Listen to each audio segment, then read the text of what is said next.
Hoot Chapter 17. Curly stared hard at the phone, as if staring would make it quit raining. Finally, he braced himself to pick up the receiver.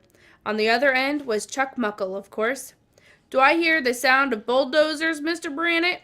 "No, sir." "Why not? It's Monday morning here in beautiful Memphis, Tennessee. Isn't it Monday morning in Florida, too?" "I got some good news," Curly said, "and I got some bad news. The good news being that you've found employment elsewhere."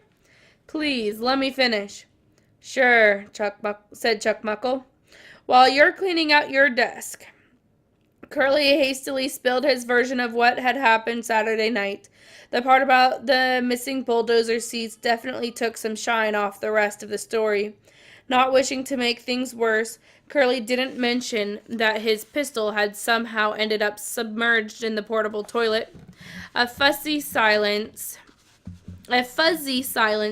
lingered at the Memphis end of the conversation. Curly wondered if Mother Paula's vice president for corporate relations had hung up on him. "Hello?" Curly said. "You there?" "Oh, I'm here," Chuck Muckle replied tartly. "Let me get this straight, Mr. Brannett. A young man was arrested for attempted burglary on your property." "Right. Assault and trespassing, too." "But then on the very same evening, another person, or persons unknown, removed the seats from the bulldozers and backhoes and whatevers." "Yes, sir. That would be the not-so-good news," Curly said. "Did you report this theft to the police?" "Course not. I didn't want it to get in the newspaper." "Maybe there's hope for you yet," said Chuck Muckle. He asked Curly if it was possible to operate the machines without driver's seats. "Only if you're some kind of octopus." "So I'm correct in assuming there'll be no bulldozing today?" "Or tomorrow," Curly reported grimly. "I got some new seats ordered from the wholesaler in Sarasota, but they won't be here till Wednesday." "What a happy convenience," Chuck Muckle said. "That turns out to be the last day that Miss Kimberly Lou Dixon is available to us. Her mutant insect movie begins shooting next weekend in New Mexico." Curly swallowed. "You want to do the groundbreaking this Wednesday? What about the site clearing?" "Change of plans. Blame it on Hollywood," said Chuck Muckle. "We'll do the ceremony first, and as soon as everybody leaves, you can crank up the machines, assuming they haven't been stripped down to the axles by then." "But it's just Wednesday's the day after tomorrow." "No need to soil yourself, Mr. Brannett. We'll arrange all the details from our end, the advertising, the press releases, and so forth. I'll get in touch with the mayor's office and the Chamber of Commerce. Meanwhile, your job is incredibly simple. Not that you won't find a way to screw it up." "What's that?" "All you've got to do is lock down the construction site for the next 48 hours. Think you can handle that?" "Sure," Curly said. "No more alligators. No more poisonous snakes. No more stealing," Chuck Muckle said. "No more problems, period. Comprendo?" "I got a quick question about the owls." "What owls?" Chuck Muckle shot back. "These burrows are abandoned, remember?" Curly thought, "I guess somebody forgot to tell the birds." "There's no law against destroying abandoned nests," the vice president was saying. "Anybody asks, that's your answer. The burrows are deserted." "But what if one of them owls shows up?" Curly asked. "What owls?" Chuck Muckle practically shouted. "There are no owls on that property, and don't you forget it, Mr. Brannett. 0 owls. Nada. Somebody sees one, you tell him it's a robin or a wild chicken or something." "A chicken?" Curly thought. "By the way," said Chuck Muckle, "I'll be flying down to Coconut Cove so I can personally accompany the lovely Miss Dixon in our groundbreaking. Let's pray that you and I have nothing more to talk about when I arrive." Don't worry, Curly said, though he was plenty worried himself. Beatrice Leap was gone when Roy woke up. He had no idea how she had slipped out of the house unnoticed, but he was glad she'd made it. Over breakfast, Roy's father read aloud the brief newspaper account of Dana Matherson's arrest. The headline said, "Local youth nabbed in break-in attempt." Because Dana was under 18, the authorities weren't allowed to release his name to the media, a fact that rankled Roy's mother, who believed Dana's mugshot should have been plastered on the front page. The story identified him only as a student at Trace Middle and said that the police considered him a suspect in several recent vandalisms. It didn't specifically mention Mother Paula's as the target. Dana's arrest was the major buzz around school. Many kids were aware that he'd been picking on Roy, so they were eager to get Roy's reaction to the news that his Terminator had been nailed by the cops. Roy was careful not to gloat or joke about it, or to draw any special attention to himself. If Dana dabbled about the imaginary cigarette stash, he might try to blame Roy for the bungled theft. The police had no reaction to believe anything the kid said, but Roy wasn't taking any chances. As soon as the bell rang, ending homeroom, Garrett took him aside to share a weird new detail. "Rat traps," he said, cupping his hand over his mouth. "What are you talking about?" Roy asked. "When they caught him, he had rat traps stuck on his shoes. That's how come he couldn't run away." "I'm so sure." "Seriously, dude, the cops told my mom he stepped on him while he was sneaking around the trailer." Knowing Dana, Roy could actually picture it. "Broke 3 of his toes," Garrett said. "Oh, come on." "Absolutely. We're talking a humongous rat traps." Garrett held his hands a foot apart to illustrate. Whatever. Roy knew that Garrett was famous for exaggerating. "Did the police tell your mom anything else?" "Like what?" "Like what Dana was after?" "Smokes is what he said, but the cops didn't believe him." "Who would?" said Roy, hoisting the book bag over his shoulder. All morning he looked for Beatrice Leap between classes, but he never saw her in the hallways. At lunch hour, the girls' soccer players were sitting together in the cafeteria, but Beatrice wasn't among them. Roy approached the table and asked if anybody knew where she was.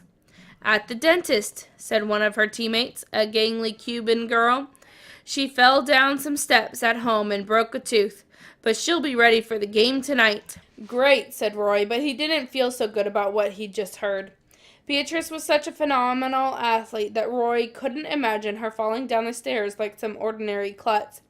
After seeing what she could do to a bicycle tire, he couldn't picture her breaking a tooth either. Roy was still thinking about Beatrice when he sat down in American history. He found himself struggling to concentrate on Mr. Ryan's quiz, though it really wasn't that difficult. The final question was the same one that Mr. Ryan had asked him in the hallway on Friday. Who won the Battle of Lake Erie? Without hesitation, Ryan wrote Commodore Oliver Perry. It was the only answer that he was sure he got right. On the bus ride home, Roy kept a weary eye on Dana Matherson's hulking friends. But they didn't glance once in his direction. Either Dana hadn't gotten the word out about what Roy had done, or his buddies didn't care all that much. The police captain was reading the arrest report when Officer Delinko and the sergeant came in.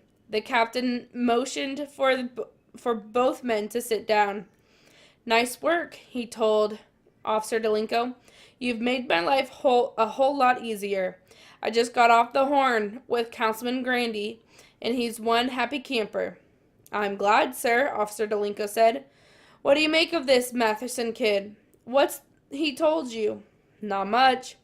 The interrogation of Dana Matherson hadn't gone as smoothly as Officer Delinko had hoped. In the training films, the suspects always caved in and confessed to their crimes. However, Dana had remained stubbornly uncooperative, and his statements were confusing. At first, he'd said he was snooping around the Mother Paula's property in order to heist a load of Gladiator cigarettes. However, after speaking with a lawyer, the boy changed his story. He claimed he'd actually gone to the trailer to bum a cigarette, but the foreman mistook him for a burglar and came after him with a gun. Matherson's a hard case, Officer Delinko told the captain. Yeah, the sergeant said. He's been around the block a few times. The captain nodded. I saw his rap sheet. But here's what bothers me. The kid's a thief, not a practical joker. I can't picture him dumping alligators in porta potties. Stealing porta potties, maybe. I wondered about that too, Officer Delinko said. The Mother Paula's vandal had displayed a dark sense of humor that didn't fit the Matheson boy's dim-witted criminal history. He seemed more likely to strip the wheels from a patrol car than to paint the windshield black or hang his shirt like a pennant from the antenna. What's his motive for the funny stuff? The captain wondered aloud.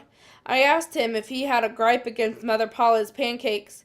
Officer Delinko said, and he did say IHOPs were better. That's it? He likes IHOP pancakes better? Except for the buttermilks, Officer Delinko reported. He had nice things to say about Mother Paula's buttermilks. Gruffly, the sergeant interjected. Aw, the kid's jerking our chain is all. The captain pushed back slowly from his desk. He could feel another crusher of a headache coming on. Okay, I'm making a command decision here, he said. Considering we've got nothing better to work with, I intend to tell Chief Deacon that the Mother Paula's vandal has been apprehended. Case closed. Officer Delinko cleared his throat. Sir, I found a piece of a shirt at the crime scene. A shirt that's way too small to fit the Matheson boy. He didn't mention that the remainder of the shirt had been tied tauntingly to the antenna of his squad car. We need more than a rag, the captain grunted. We need a warm body, and the only one we've got is sitting in juvenile detention. So officially, he's our perpetrator. Understand? Officer Delinko and his sergeant agreed in unison. I'm going out on a limb here, so you know what that means, the captain said. If another crime happens on that property, I'll look like a complete bozo. And if I end up looking like a bozo, certain people around here are going to spend the rest of their careers cleaning dimes out of parking meters. Am I making myself clear? Again, Officer Delinko and his sergeant said yes. Excellent, said the captain. So your mission, basically, is to make sure there's no more surprises between now and the Mother Paula's groundbreaking ceremony on Wednesday. No sweat. The sergeant rose to his feet. Can we tell David the good news? Sooner the better, said the captain. Officer Delinko, you're back on the road, effective immediately. In addition, the sergeant has written a letter commending the outstanding job you did in capturing our suspect. This will become part of your permanent file. Officer Delinko was beaming. Thank you, sir. There's more. Because of your experience on this case, I'm assigning you to a special patrol at the Mother Paula's construction site. 12 hours on, 12 hours off, beginning tonight at dusk. You up for that? Absolutely, Captain. Then go home and take a nap, the captain advised. Because if you doze off out there again, I'll be writing a much shorter letter for your file. A termination letter. Outside the captain's office, Officer Delinko's sergeant gave him a hearty slap on the back. 2 nights and we're home free, David. You psyched? One question, sir. Will I be on duty out there alone? Well, we're hurting on the night shift right now, the sergeant told him. Kirby got stung by a yellow jacket and Miller's out with the sinus infection. Looks like you'll be riding solo. That's okay, Officer Delinko said. though he would have preferred to have a partner under the circumstances. Curly probably would be staying at the trailer, though he wasn't the best company. You drink coffee, David? Yes, sir. Good. Drink twice as much as usual, the sergeant said. I don't expect anything to happen, but you'd better be wide awake if it does. On the way home, Officer Dolinka stopped at a souvenir shop along the main highway.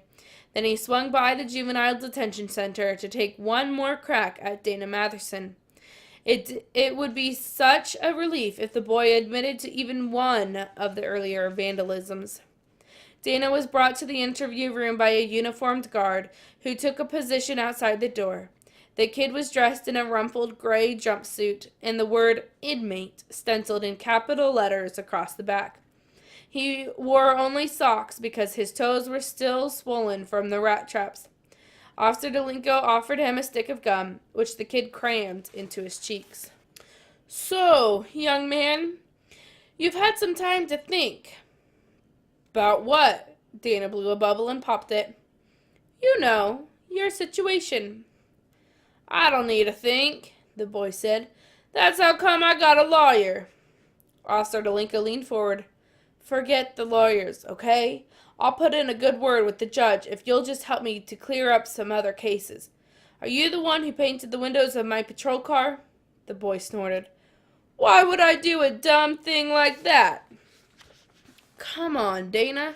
I can make things easier for you. Just tell me the truth. I got a better idea, the boy said. Why don't you just kiss my big fat butt? Officer Delinko folded his arms. See, that's exactly the sort of disrespect for authority that got you here in the first place. No, man. I'll tell you what got me here. That little dork Roy Eberhardt is what got me here. Not this again, Officer Delinko said, rising. Obviously, we're wasting our time. Dana Matherson sneered. Duh. He pointed at the small shopping bag at the patrolman placed on the table. You finally bring some smokes? No, but I got you something else. Officer Delinko reached into the bag. A little buddy to keep you company, he said, casually dropping it on the boy's lap. Dana Matherson howled and bucked and tried to knock it away, toppling his chair in the panic. He leaped up from the floor and scrambled out the door, where the guard clamped a brawny hand on his arm and led him off. Officer Delinko was left alone to ponder the object lying on the linoleum tile, toothy, scaly, and lifelike, except for the $3.95 price sticker glued to its snout. It was a rubber alligator, which Officer Delinko had purchased at the tourist shop. Dana Matherson's reaction to the harmless toy convinced the patrolman that he couldn't possibly be the Mother Paula's vandal. Anyone so freaked out by a puny fake wasn't capable of handling a real alligator, especially in the forbidding darkness of a traveling Johnny. The true culprit was still out there somewhere, dreaming up a new scheme. Officer Delinko had 2 long, nervous nights ahead of him. The Eberhards owned a home computer, which Roy was allowed to use for homework assignments and for playing video snowboard games. He was good at browsing the internet, so with no difficulty, he was able to Google up plenty of information about the burrowing owl. For instance, the type found in Florida went by the Latin name of Athene cuniculata floridana and had darker feathers than the western variety. It was a shy little bird and, like other owls, was most active after dark. Nesting usually occurred between February and July, but fledglings had been observed in dens as late as October. Systematically, Roy scrolled down the search items one by one until he finally hit the jackpot. He printed out 2 single-spaced pages, zippered them into his backpack, and hopped on his bicycle. It was a quick ride to the Coconut Cove City Hall. Roy locked up his bike and followed the signs to the Building and Zoning Department. Behind the counter stood a pale, freckled-faced man with pinched-looking shoulders. When the man failed to take notice of him, Roy boldly stepped forward and requested the file for Mother Paula's All-American Pancake House. The clerk seemed amused. "Do you have a legal description?" "Of what?" "The property." "Sure. It's the corner of East Oriole and Woodbury," the clerk said. "That's not a legal description. It's barely even a proper address. Sorry, it's all I've got." "Is this for a school project?" the clerk asked. "Why not?" mused Roy. "Yes," he said. He didn't see the harm in a tiny fib if it helped save the owls. The clerk told Roy to wait while he cross-checked the street location. He returned to the counter carrying a fat stack of files in his arms. "Now, which one of these did you want to see?" he asked with a slight smirk. Roy stared in bewilderment. He had no idea where to begin. "The one with all the construction permits?" he said. The clerk pawed through the stack. Roy had a gloomy feeling that the forms and documents were written in such technical terms that he wouldn't be able to understand them anyway. It would be like trying to read Portuguese. That file's not here," the clerk said, carefully tidying the tall pile. "What do you mean?" Roy asked. "The folder with all the permits and inspection notices. It's been checked out, I guess." "By who?" "I'll have to talk to my supervisor," the clerk said, "and she's already left for the day. The office closes at 4:30, and it's already, 4:27. For emphasis, he tapped the face off his wristwatch. "Okay, I'll be back tomorrow," Roy said. "Maybe you should choose another topic for your project." The clerk's tone had an artificial politeness. Roy smiled coolly. "No thanks, mister. I don't give up that easy." From City Hall, he rode his bike to a bait shop, and using a stash of leftover lunch money, bought a box of live crickets. 15 minutes later, he was sneaking through the junkyard. Mullet Fingers wasn't holed up in the ice cream truck, though his rumpled sleeping bag was still there. Roy waited inside for a while, but without AC, it was unbearably hot and sticky.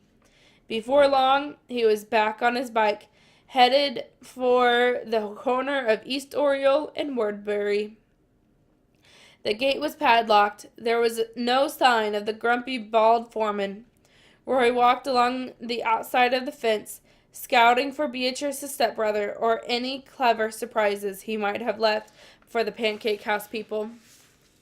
Roy wouldn't have noticed anything unusual had he not spooked one of the owls, which flared from its burrow and landed in the cab of the bulldozer.